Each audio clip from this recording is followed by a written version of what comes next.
Hello kids, my name is Miss Mozaria Devanshi. I am from Saraswati Group of Education. Today, what we are going to do? We are going to revise chapter number 4, that is air. Air આપણે શું કરવાના છીએ? Revise કરવાના છીએ. But before we do that, before we start with that, what we are going to do? We are going to have a quick recap of our last session. That means last session માં આપણે લોકો શું ભણ્યા? એ ફરીથી એકવાર revise કરી લેવું, ફરીથી એકવાર જોઈ લેવું, એને recap કર્યું કહેવાય. So in the last session we learned all about chapter number 3. આપણે લોકો chapter number 3 ની બારામાં બધી વસ્તુઓ લર્ન કરી હતી. That was safety rules. Right? How can we be safe? આપણે કેવી રીતે સેફ રહી શકીએ? કેવી રીતે આપણે પોતાની સેફને પ્રોટેક્ટેડ રાખી શકીએ? ડેન્જર થી બચાવી શકીએ? આપણે કઈ કઈ જગ્યાની સેફટી જોઈતી? Safety at home, safety at school and safety on the road. એ ત્રણ જગ્યાએ કયા કયા રૂલ્સ ફોલો કરવાના છે એ જોયું હતું. આપણે ઘણા બધા રૂલ્સ જોયા હતા જેનાથી તમને લોકોને આઈડિયા આવતો હતો કે કેવી રીતે તમારે લોકોએ શું કરવાનું છે, પોતાની સેલ્ફને બચાવીને રાખવાના છે. So today we are going to learn about air. આ વખતે આપણે લોકો શું કરવાના છીએ? એરના બારામાં લર્ન કરવાના છીએ. Now what is air? Air શું છે એ આપણે લોકો જોશું અને એની કેરેક્ટરિસ્ટિક્સ શું છે એ આપણે લોકો જોશું. Right? So let us move on to that. Let's do that. Okay, so as I said that we are going to see કે air ની કેરેક્ટરિસ્ટિક્સ શું છે, air જે છે એ શું છે. So air is present everywhere. air જે છે એ બધે present છે, બધી જગ્યાએ air છે. We cannot see air. આપણે લોકો first thing, air is everywhere. બધી જ જગ્યાએ air જે છે એ present છે. Right? Then second point is we cannot see air. આપણે લોકો air ને જોઈ શકતા નથી, but we can feel air. આપણે લોકો air ને feel કરી શકીએ છીએ. Now if I am giving you one example that air is present everywhere, તો એનું એક્ઝામ્પલ છે કે તમે આજુબાજુ જોવો, અત્યારે દીદીની આજુબાજુ જોવો, કાઈ છે? Nothing is there, right? But if I am taking a paper and giving it motion with the help of air, હલે છે જો પેપર કેના મદદથી મૂવ થાય છે? with the help of air. air છે એના કારણે પેપર જે છે ઈ હલે છે.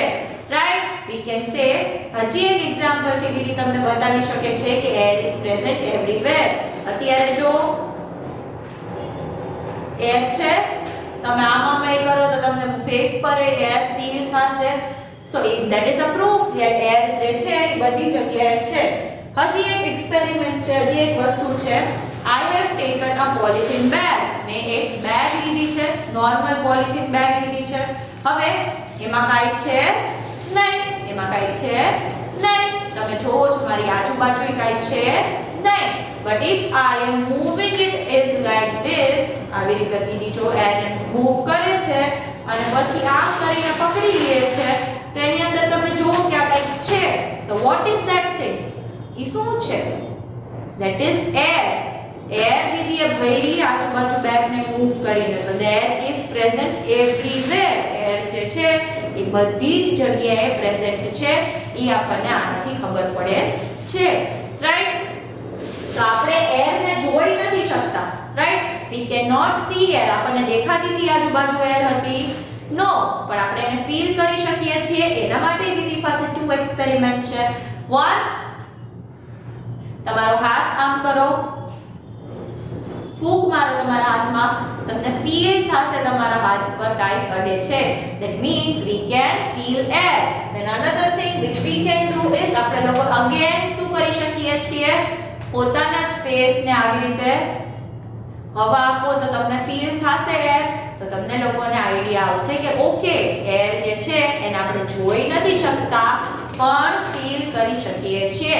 So the main thing which we are supposed to be learn, right? That we cannot see it but we can feel it આપણે એને જોઈ નથી શકતા પણ આપણે એને શું કરી શકીએ છીએ ફીલ કરી શકીએ છીએ તો એર ની કેરેક્ટરિસ્ટિક્સ જે હતી એ બધી આપણે લોકોએ નાના નાના એક્સપેરિમેન્ટ્સ થી સમજી Now let us learn few more things about air.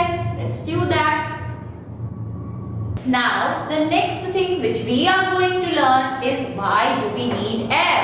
આપણને air શું કામ જોઈએ છીએ એ આપણે લોકો લર્ન કરવાના છીએ. Why do we need air? Just close your eyes and think for a second. આપણને air ની જરૂરિયાત શું કામ છે? We need air to live. We need air to live. આપણને જીવવા માટે એર ની જરૂરિયાત પડતી હોય છે રાઈટ આપણને લાઈફમાં દેવા માટે એર ની જરૂર પડતી હોય છે why is it so શું કામ because we need to breathe આપણે શ્વાસ લેવાનો હોય એના માટે આપણને લોકોને એરની જરૂર પડે છે so if I am ચલો બધા એકદમ શ્વાસ ખેંચો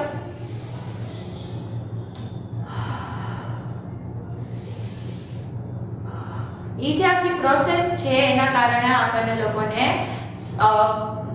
જીવી શકીએ છીએ 2 મિનિટ એ દીદી જો આમ નાક બંધ કરે તો 1 મિનિટ 2 મિનિટ માટે she would be able to survive but not more than that so that means કે આપણે લોકો એર વગર રહી શકતા નથી એનો મતલબ એ થાય છે કે આપણે લોકો એર વગર રહી શકતા નથી we need air to breathe આપણને શ્વાસ લેવા માટે એરની જરૂરિયાત પડે છે then why else we need air for આપણને બીજી કેના માટે એરની જરૂરિયાત છે we need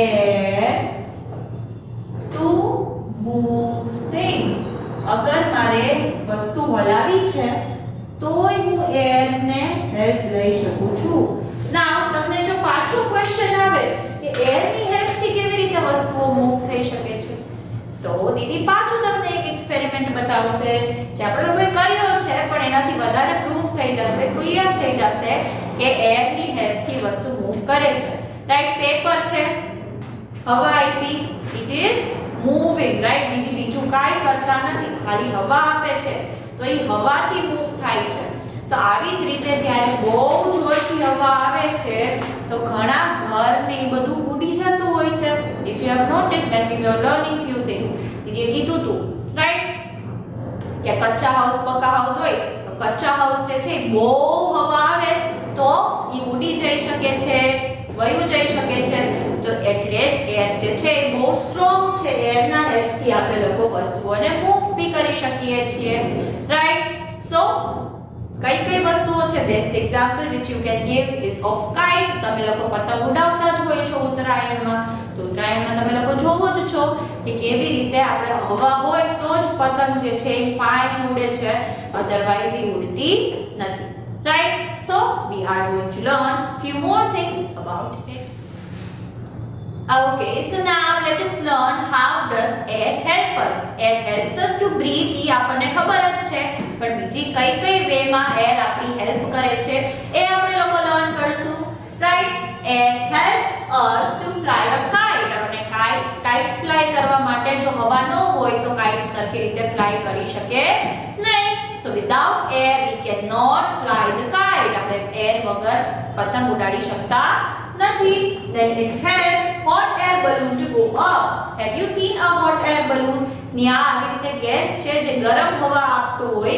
જેના કારણે જે છે એ hot air balloon ફાઇન રીતે ઉડી શકે છે without it hot air balloon જે છે એ એર વગર સરખી રીતે મૂવ કરી શકશે નહીં right then it helps aeroplane to fly aeroplanes ના wings હોય right તો એ wings જે છે એ એર ને કંટ્રોલમાં કરીને ઉડવા માટેની હેલ્પ લેતું હોય છે રાઈટ તો ઇફ ના હોય એર તો એરોપ્લેન એ સરખી રીતે ફ્લાય કરી શકે નહીં it means air to move then it helps clothes to dry હવે આપણે લોકો જે કપડા ભીના હોય સૂકવા હોય તો હવા ન નીકળી હોય તો આપણા ભીના કપડા જ રહી જાય છે એકદમ ઓલા કપડા થઈ જાય છે, રાઈટ. સો કપડા સુકાવવા માટે we need the help of air. આપણને એર ની હેલ્પ જોઈતી જ હોય છે, right. it helps yacht to move. yacht ને મૂવ કરવા માટે, સેલ કરવા માટે આવડો મોટો ખબર છે પાઇપ જેવો પડદો હોય જેનાથી આપણને ટ્રાયેંગલ શેપ જેવું હોય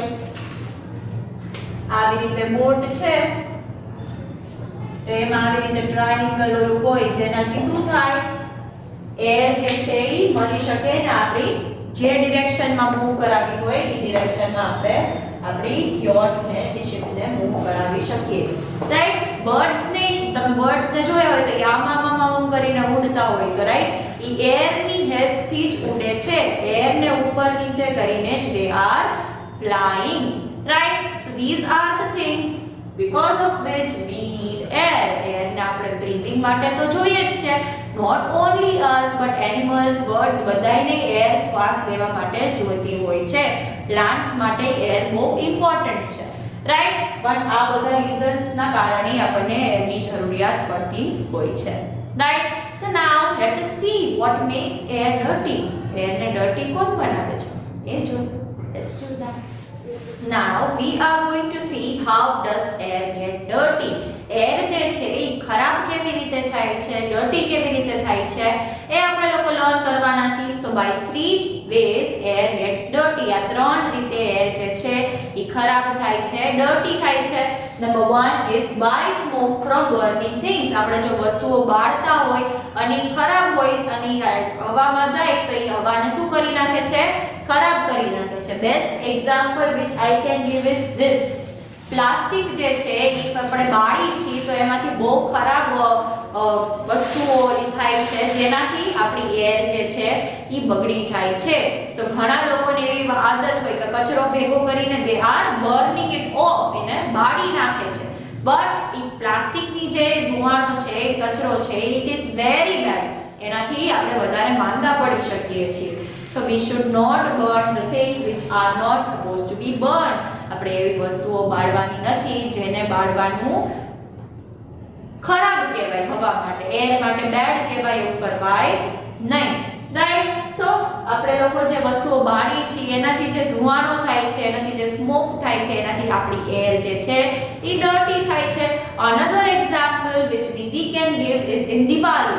દિવાળીમાં લોકો ફાયર ક્રેકર્સ છે, ફટાકડા છે એ ફોડતા હોય છે, રાઈટ. તો ફટાકડા ફોડતા હોય છે તો કેવું થાય છે, રાઈટ, કે તમારા લોકોને ફટાકડાનો ધુમાડો જે છે એ કાળો કાળો કાળો કાળો આખું હવામાં આપણને ઉધરસ આવે, શ્વાસ લેવામાં પ્રોબ્લેમ પડે. કેમ કે એર જે છે એ ડર્ટી થઈ ગઈ છે, આપણને ક્લીન એર મળતી નથી. તમને ખબર છે બ્લેક બ્લેક જેવું થઈ જાય, શ્વાસમાં આવી જાય, ઇટ ઇઝ બેડ. તો જેના સ્મોકથી, જે બાળવાના સ્મોકથી એર ડર્ટી થતી હોય એવી વસ્તુઓ આપણે બળાય નહીં, right. Then the next thing is by smoke from factories. Now આપણે લોકો જે બી વસ્તુઓ લઈએ છીએ બનતી ક્યાં હશે, ફેક્ટરીમાં બનતી હશે, રાઈટ. તો જ્યારે આપણે અમુક વસ્તુઓ બનાવડાવીએ છીએ, અમુક વસ્તુઓ બનાવી છીએ તો શું થાય છે, એકદમ એનો જે ફેક્ટરીમાં બનતી હોય ત્યારે શું થાય છે, એનો ધુમાડો બહાર નીકળે છે. શું નીકળે છે, એનો ધુમાડો બહાર નીકળતો હોય છે જે હવા માટે સારું કહેવાતો નથી, which is bad for air. જે એર માટે ખરાબ છે, રાઈટ. જે એરને ખરાબ કરે છે કેમ કે એમાં શું હોય, કેમિકલ્સ હોય જે આપણને શ્વાસ લઈએ તો આપણે માંદા પડી જઈ શકીએ છીએ, right. Then the next is by smoke from vehicles. હવે તમે લોકોએ જોયું હોય બસની આગળ, રિક્ષાની તમે જો કોઈ બસની પાછળ હોય વેહિકલમાં કે કોઈ રિક્ષાની પાછળ હોય, કેવી રીતે જૂનું એવું વેહિકલ હોય એની પાછળ હોય તો કાળો કાળો ધુવાળો પાછળથી નીકળતો હોય. So what is that? That is something which is very bad for air. એના કારણે શું થતું હોય છે, એ જગ્યાની એર જે છે એ બગડતી રહેતી હોય છે because that is something bad going into air. If તમને દીદી છે ને એક એક્ઝામ્પલ આપશે. If so let us move on to the example. દીદી તમને એક એક્ઝામ્પલ સમજાવે છે, એ તમારે લોકોએ સમજવાનું છે. So let us move on to that. Okay, so as Didi said કે કેવી રીતે ડર્ટી થાય છે, કેવું થાય છે, એ તમને દીદી એક નાનકડા એક્સપેરિમેન્ટ થી સમજાવશે, right. Suppose this is the thing which is air. આ શું છે? એર છે. હવે એમાંથી આપણે લોકો એવું ઇમેજિન જ કરવાનું છે બધું કે આ એકદમ ક્લીન એર છે એન્ડ ઇફ થોડો કે ગંદો સ્મોક છે, બ્લેક સ્મોક છે જે સારો નથી, એ ક્લીન એરમાં જાય છે તો શું થશે એ આપણે લોકો જોશું. રાઈટ? તો it is making the air dirty. તમને લોકોને દેખાય છે કે ઉપરની જે એર જે છે એકદમ ડર્ટી થઈ જાય છે, ખરાબ થઈ જાય છે. So if we are breathing such air તો શું થાય? આપણને લોકોને શ્વાસ એવો ખરાબ આવે તો આપણે માંદા પડી જાય. તમે જુઓ કે આખું ઉપરનું જે છે એ બ્લેક તમને દેખાતું હશે. તો આપણે જો સ્મોક ને એવું બધું નાખીએ છીએ તો એટલી એર જે છે એ શું થઈ જાય છે? ડર્ટી થઈ જાય છે, bad for us to breathe થઈ જાય છે. So we have to take care કે આપણે લોકો જે છે એ પૂરતી ટ્રાય કરીએ કે આપણે એરને ડર્ટી કરીએ નહીં અને આપણે ક્લીન એર જે છે એ બ્રીથ કરીએ, એનો જ શ્વાસ લઈએ જેનાથી આપણને લોકોને હેલ્થમાં કાંઈ પ્રોબ્લેમ પડે નહીં. Right? So we learn that thing with the help of an experiment too. આ વસ્તુ આપણે લોકોએ એક્સપેરિમેન્ટના હેલ્પથી લર્ન કરી જેનાથી તમને લોકોને વધારે સારો બેનિફિટ થઈ ગયો. Right? So what did we learn in this chapter? We learned why do we need air, characteristics of air. We also learned how air helps us and we also learned what makes air dirty. આ બધી જ અલગ વસ્તુઓ આપણે લોકોએ આ ચેપ્ટરમાં learn કરી છે. સો ધીસ વોઝ ધી એક્સપેરિમેન્ટિંગ જેમાં તમને લોકોને મજા આવી હશે. I hope you are now clear with the concept of air. તમને એરનો કોન્સેપ્ટ જે છે એ ફૂલી ક્લિયર થઈ ગયો હશે એવું દીદી હોપ કરે છે. This was the revision session of it. Now next સેશનમાં દીદી નેક્સ્ટ ચેપ્ટરનું રિવિઝન કરાવશે. And in homework you are supposed to be watching the video, understand the things which I have taught you, characteristics ની બધી વસ્તુ સમજવાની છે and you can practice the chapter 2. તમારે chapter જે છે એ આખું પ્રેક્ટિસ કરવાનો છે. એની સ્પેલિંગ્સ રીડ કરવા હોય તો એવી રીતે કરી લેવાના છે. ફૂલી રીડ કરી લેવાનું છે ક્લાસ વર્કમાંથી, ટેક્સ્ટ બુકમાંથી. સો તમારે આખા ચેપ્ટરની તૈયારી થઈ જાય. આમાંથી experiment I don't want to give because તમને બેઝિક એક્સપેરિમેન્ટ્સ જ છે જે દીદીએ તમને લોકોને સમજાવ્યા છે તો તમે લોકો બધા અલગ કરી શકશો નહીં. That we all know. સો આ ચેપ્ટર આખું પ્રિપેર કરી લેવાનું છે for homework. Right? So this was the session of today. Until we are meeting next time, what are we going to say? We are going to say bye.